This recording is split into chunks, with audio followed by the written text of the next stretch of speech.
would like, if I may, to take you on a strange journey.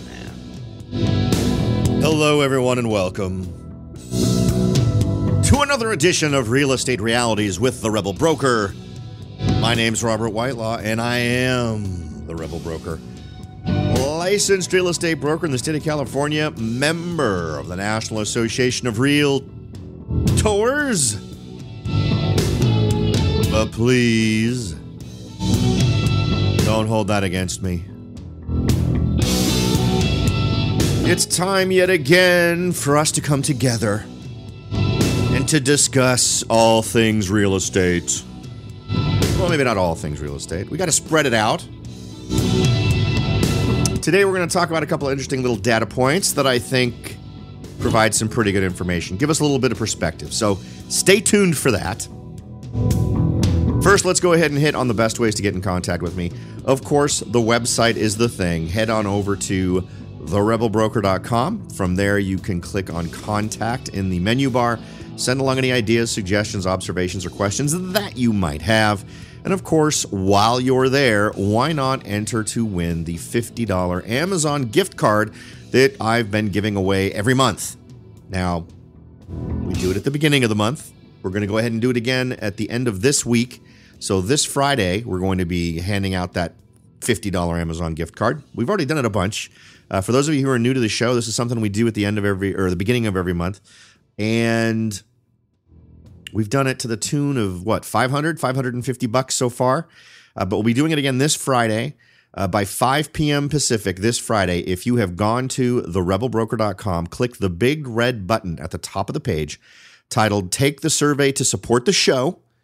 Use the same email address both times you're asked. Answer a handful of demographic-style questions. You'll be achieving two things. One, you'll be getting your name in for that $50 Amazon gift card, but you will also be helping the show grow. So you're helping me get the show out there, get more people interested in the show. So I definitely appreciate that. And to show that appreciation, I do the $50 Amazon gift card every month. So there you go. And we'll continue doing this for a while. I don't know, at some point we'll probably stop doing it. But for now we are, so take advantage of it. Congratulations to the folks who've already won their $50, and good luck to all the folks who have yet to be selected. Of course, there's also the Rebel Underground, which is a way to get access to exclusive content. More of that is on the way. I'm looking for more, and part of this whole Grow the Show effort is to give me more resources to put into offering more content and in more different ways through the show. So if you'd like to get a little advanced access to that stuff and some exclusive stuff, head on over to your cell phone. Just pick up your cell phone and text the word Rebel Broker, the number 44222. By doing that, you'll be entering in to become a part of the Rebel Underground. Again, that's text the word Rebel Broker, all one word, to the number 44222. The prompts will make it clear you've connected to the right folks, which is me. Answer the questions that are asked, and then you are in. If you'd prefer to do it through the website, head on over to therebelbroker.com, and the show notes for just about every show include a link for you to add yourself to the Rebel Underground list. So thanks again for supporting the show. I truly appreciate it, and I look forward to sharing more content with you in the Rebel Underground. Okay. You know, it's never great to start a Tuesday off with less than encouraging news. But we have a few things out here that I think are worth covering. They're really just more data points. They're things to sort of put out there, keep in the back of your head, things that I think are interesting. And the first one is we have sort of reached this interesting point. And a lot of times the way I will look at markets is I look for that pivot point. When did things change? Where are those instances where we start to see a shift? And the only way you can tell really is to look historically at what's happened and see if you get a trend. Fannie Mae Home Purchase Sentiment Index falls from its all-time high. Now, we were talking about this last month. The number of Americans saying now is a bad time to buy a home reached an all-time high in July, pulling down the overall home purchase sentiment index released by Fannie Mae, the HPSI, which is the home purchase sentiment index. decreased by 1.5 percentage points in July to 86.8, falling from June's all-time high. This drop was due to decreases in 3 of the 6 HPSI components. So I guess it's absolutely natural to expect a decline once you reach a ridiculous high point. But remember, we're still talking about 86.8% of folks only decreased by 1.5. So still 85.3. So still a huge number of people out there looking to buy. But is this a pivot point? When you see it decline, do we anticipate further declines? And it may be, it depends on what feeds it, but it's interesting to kind of be aware that sentiment has kind of changed a little bit. The share of Americans who reported now is a good time to buy a home fell 7 percentage points in July to 23%, a new survey low. At the same time, the share of those who say it is a bad time to buy reached a new survey high. And despite rising home prices, confidence in the seller market is also diminishing, as those who said it is a good time to sell a home decreased 11 percentage points to 28%, falling from June's survey high. Among consumers who believe now is a bad time to sell, the share citing economic conditions as a primary reason posted a sharp increase. Nearly half of consumers who say now is a bad time to buy cited rising prices as a primary concern. So it's very much driven by this phenomenon we've been watching for a long time now. It'll be interesting to see how this plays out in the real markets, because it could, if the buying public softens on their enthusiasm. Now remember, this is all great data, but we have to apply it to the real world. Right now, supply is still way below the demand. So if a certain number of folks decide to change their purchasing plans because of prices, whether they decide to remain a renter or find other accommodations, if those folks back out of the marketplace, what does that do to prices? Well, it would have to be enough people, at least in my market, if we want to talk about ground truth here in my area of Morgan Hill and South San Jose, what we'd be looking at is we'd have to see a pretty substantial drop. There's an awful lot of folks out there looking to buy. And in order for it to really make a dent, I think we'd need to see like a 30% drop in the number of buyers out there. That would absolutely have an effect. But is this likely to do that? It really depends on how much that confidence drops. And frankly, from at this point in time, this survey does not lead me to believe that we're going to see that level of decrease. So again, this is all going to depend on the dynamics in your market. In my market, it's not going to play out. It depends on what's going on in your market. You may not be seeing as robust, I hate to even use the word robust, it implies a good thing, this overpriced status of the marketplace. It really depends on the dynamics for you. Mine is a very overpriced dynamic right now, totally because of inventory related issues. And I just don't think anything like this is going to drop the number of buyers out there enough to put a huge dent in it. I'm still of the mind that I will be smart to sell my house by October. So that is still the plan. Oh, and that's something else we can do an update on. I should have given you an update on what's been going on with my place. We are almost there, folks. I have absolutely trimmed some of the work I was planning on doing. I made a short list of the things that must get done before I can try to sell the house. And work has finally begun on that. And really, it's a relatively short list. There's a door that needs to be replaced. The back door needs to be replaced, which I'm probably end up doing myself. There was a small repair to some plumbing stuff, which has been done. There was, and there's also hooking up the gas to the new cooktop. For those of you who've been listening to the show, you know this conversation started months ago. In terms of this, my plan was all about getting this stuff wrapped up several months ago, and maybe this is something we can do in a post-mortem about my experience. But I have a contractor in the family, so I hated the idea of getting all this work done and paying someone else when it could be a win-win, right? If I'm going to pay somebody, I'd rather pay my brother-in-law, right? I think that makes sense.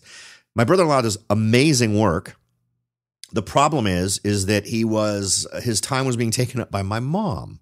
And of course, I am not going to yell at my mother because she's taking up too much time of the contractor I want to use, who's installing a new room in her house. And it's a win for me because also I end up paying less, right? I don't end up paying the full amount that these other folks were bidding.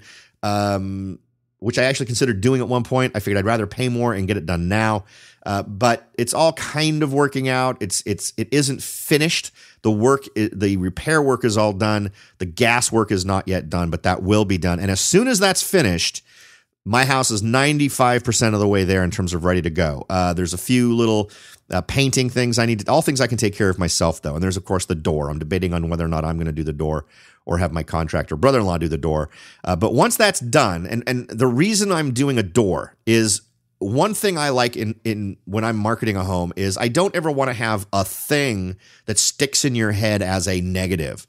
So why you say bother replacing a back door? Well, it's in horrible shape. Whoever owned the house before me had a pet who really scratched the outside of it. It's wonky. It was one of those multi-paned style doors where apparently a whole bunch of the windows at the bottom broke and 4 different panes were replaced by one, but the same thing wasn't done on the top, so it's off, and the door doesn't close quite right. So it's just one of those things where I would much rather have people simply open the door and have a non-interrupting experience while doing it. And it's a cheap enough thing that it's not crazy, right? So once someone has walked through my house, I want them to walk away with only a handful of thoughts that are focused on good things.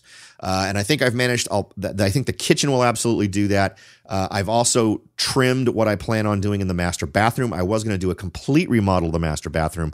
In retrospect, if I had realized how long the delay was going to be, I would have simply done it myself and I would have started it months ago. That's not going to happen. I'm just going to take the hit on whatever that costs me. But it's absolutely one of those situations where I feel like I'm in the home stretch and I should be able to be on the market within 3 to 4 weeks and get this sucker going. So that's the update on what's going on with my stuff. The big thing for me right now is one choice I made that I think was less than awesome. Don't get me wrong, my kitchen looks fantastic. I love the way the kitchen turned out. I went with white. I shared pictures of it on Pinterest if you want to go check it out. Here's the problem. The cabinets were originally oak and they were dark. And as I mentioned, it was a new lamination on the outside, right? So it's covered in this white material that's awesome in terms of durability, cleanup, all that kind of stuff with brand new doors. Well, the net result is I have white cabinets that are dark brown on the inside, and that just looks goofy. So I've been painting the insides of these cabinets to match the outsides of the cabinets. And I think if I had to do it over again, I would have gone with a lighter finish on the cabinets, but still dark enough that the inside of the cabinets wouldn't have been at such a horrible contrast to the outside. So that's it. That's really in terms of the kitchen, that's really one of the lessons learned. I'm very, very happy with the way it turned out. Countertop turned out great. All that stuff is awesome. So, all right. So back to this. We are talking about Fannie Mae Home Purchase Sentiment Index. So in my marketplace, I don't see this making a huge dent. It would definitely be nice to not have so many multiple offers on homes. It would be nice to be in a situation where homes can actually stay on the market a respectable amount of time, because all that would end up equaling at least a flattening, right, where prices aren't going up. I know that Zillow has been constantly sending me emails every month about how much my home has increased in value over the preceding month. And I think I had one the other day where it said $22,000. I'm not sure that's a horribly realistic estimate, but it increased some amount. And I'd like to see that flatten. It's not a healthy market when you have the average income of people in communities being so completely dwarfed by the increase in home prices. It's not a sustainable marketplace. And that's one of the things that led up to the big downturn last time. In other news, well, you know what? We'll jump into this. We've got some interesting news on low down payments. We've talked about this a bit. We talked the other day about how Fannie was going to put the kibosh on that whole 1% thing. Well, we've got some other interesting news here that isn't as encouraging. So don't go away. We'll be right back with more info on some interesting lending practices. So don't go away. Are you ready to jump in and start your search for your first investment property? Maybe you've decided that it's time to own your own home, or maybe you're ready to sell your home and move on to something new. No matter what your goal is, the Rebel Broker can help. That's right, aside from hosting this show, I am also the owner, broker of Whitelaw & Sons Real Estate Services right here in Silicon Valley. With over 25 years experience serving Silicon Valley, Morgan Hill, San Martin, and Gilroy, I or one of my great agents can help you achieve your goals in real estate. So if you're ready to look into taking that next step towards achieving your real estate goals, point your browser at www.soldbyrobert.com. That's www.soldbyrobert.com and get in touch. Let me show you how I will earn your business and your respect. Again, that's www.soldbyrobert.com, or you can call me at 408-852-0525. California Bureau of Real Estate ID 00984-909. Welcome back, everyone. We're just getting the latest information on what's going on in the wide, wonderful world of real estate. So far, we've talked a little bit about consumer confidence, or in terms of Americans' attitudes about buying and selling real estate. For all intents and purposes, I think we can say that it's relatively flat, but with a hint of deterioration. So it'll be interesting to see where that goes over the longer term. Another article today from Calculated Risk, Finance and Economics is talking about Black Knight Mortgage, mentioning that low down payment purchase lending is at a 7-year high. Now, let's make sure and translate that into what it equals. Low down payment purchases, which is under 10% of the purchase price, are now at a 7-year high. And that should be concerning to everyone. So that takes us back to 2010, right? We were much closer to the downturn. We hadn't even, we had sort of already had the worst of it. We were still in the throes. I was still finding amazing deals in 2010 and 2011. But according to this article, the Data and Analytics Division of Black Knight Financial Services released its latest Mortgage Monitor report based on data as of the end of June 2017. This month, in light of much commentary and speculation on the reemergence of purchase loans with loan-to-value ratios of 97% or higher, Black Knight looked at low down payment purchase lending trends, gaining some early insight into the performance of these products.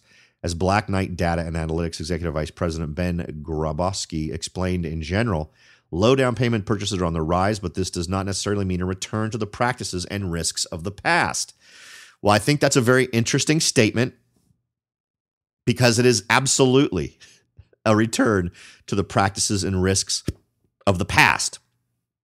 I suppose if they want to focus just on this, they could make the argument, right? Because we had 100% loans, 110% loans. However, we have 120% loans, but also we are doing subprime lending just like we did last time. We're just doing it a slightly different way. Instead of simply ignoring credit scores and going with stated income, or ninjas, no income, no job, we're doing ninjas again, but we are artificially boosting people's credit scores so that folks who would normally not qualify for these loans are qualifying. That's a concern.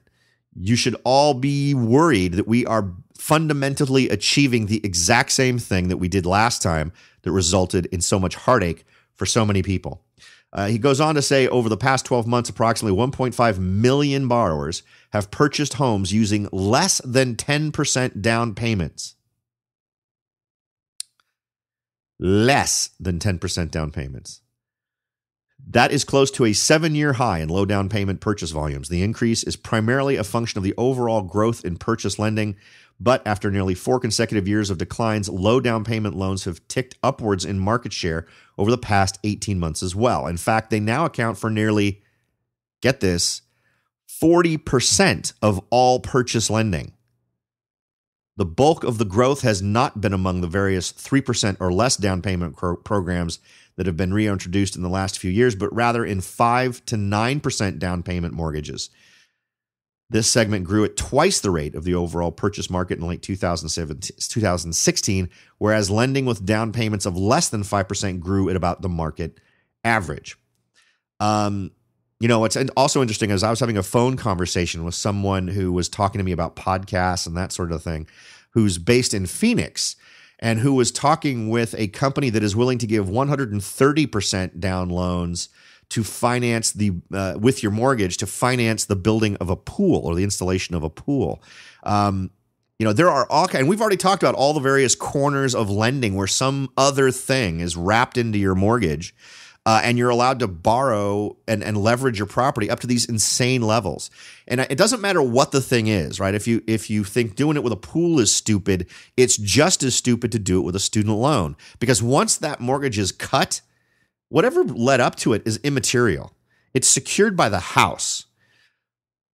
And that's it. And that's all the owner cares about. So as soon as things start going bad, the level of oppressive debt relating to that property is going to inspire the same sort of responses that we saw last time, where people simply bought another house and moved out of that first house and then stopped making payments on that first house. That was one of the things we saw. There were tons of other things, or simply going into default, saying, you know what, there's simply no way that this makes sense for me. I was already at 130% loan to value. Prices have gone down, and now I'm at 160% loan to value. These are crazy things to set out into the financial world and expect things to go well. At the current rate of improvement, the foreclosure rate will fall to pre-crisis 2006 levels in summer of 2018. So that's good news. This is all other stuff from the Black Knight report. It'll be hitting the lowest levels since the turn of the century by mid-2019, if it all goes well. Based on current improvement rates, even when foreclosure volumes normalize, there will still be over 70,000 excess aged foreclosures. So there's a lot of them still out there. Though next, below the pristine nature of recent originations will have reduced both inflow and overall volumes, it will be this excess backlog keeping foreclosure volumes near historic norms. Next, it will take an additional 3 years, mid-2021, for that backlog to normalize to the national level, or at the national level, though some states will still be dealing with residual foreclosures from the crisis years. Interesting enough, if you go back to our chat on Friday, there are still apparently weird foreclosures they're working through in Florida. Our guest on Friday talked a little bit about that. Returning to New York, at the current rate of recovery, the foreclosure rate won't normalize until 2021, and it will be 2025 before the backlog of aged foreclosures works its way through the pipeline. So that's kind of interesting. I think this report is worth checking out. Frankly, anyone who wants to try to offer up estimates that far in the future, I think is a little bit nuts. I think that there are so many intervening things that could happen that would totally throw all of these estimates into the wind that it's almost pointless to do them. But there you go. That's what the folks at Black Knight do. So they sort of go out there and just check this stuff out. Next on the hit parade, lenders closing low down payment mortgages at 7-year high. This is another article on the subject from Housing Wire. Expanding Florida sinkhole condemns another 2 homes. In addition to this, this was sort of their Monday morning cup of coffee thing that they were talking about the other day. Over the past 12 months, less than 10% down loans increased to a share of nearly 40% of all purchase loans, or about 1.5 million borrowers. We already talked about that. There was one other tidbit in here that I wanted to share. Here's the other thing. That doesn't necessarily relate to this, but it relates to regulations and policies. I came across this one. The Trump administration recently announced slashing the mortgage tax deduction is not off the table. So that would be an interesting development. President Donald Trump's tax reform could bring a reduction to the tax deduction currently set at the interest on up to $1 million in mortgage debt, according to an article by Colin Wilhelm for Politico.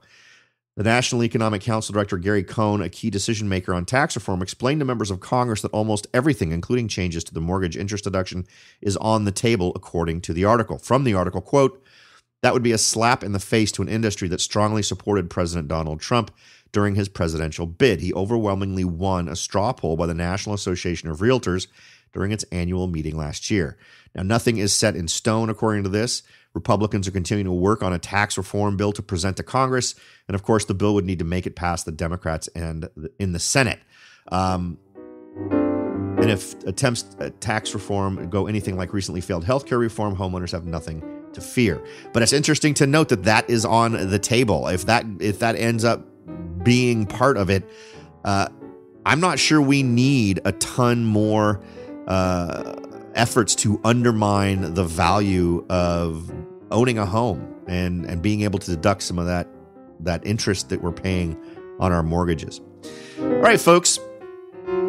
I hope you've had some valuable information here, or at least get you thinking in different directions. As always, the goal here is for us to leave more value on the table than the time you spent listening. Hope we've achieved that today. Thanks again for listening. I'll talk to y'all next time.